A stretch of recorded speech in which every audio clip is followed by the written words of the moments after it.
Hello, I'm Dr. Sanjay Gambhir. I'm head of nuclear medicine at Hind Institute of Medical Sciences, Lucknow.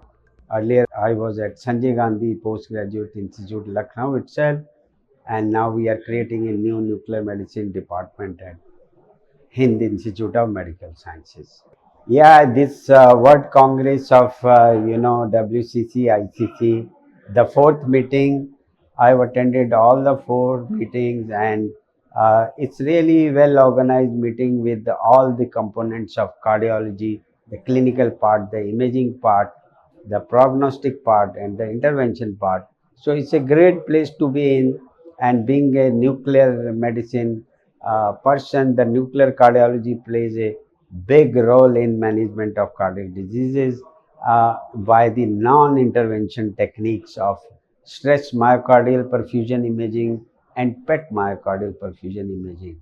So that increment value these do tests add to the clinical knowledge to better the prognostic follow-up of the patient and change in the paradigm, whether it's going to be medical management or a surgical management for the patient, and the long term cardiac event.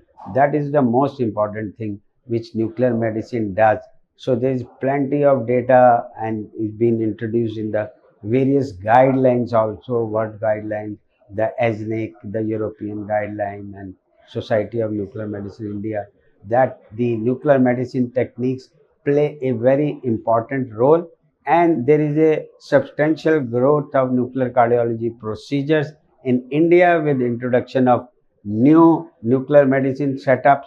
Practically all new AIMS, all the government hospitals have this setup, and we contribute significantly to the management of this patient.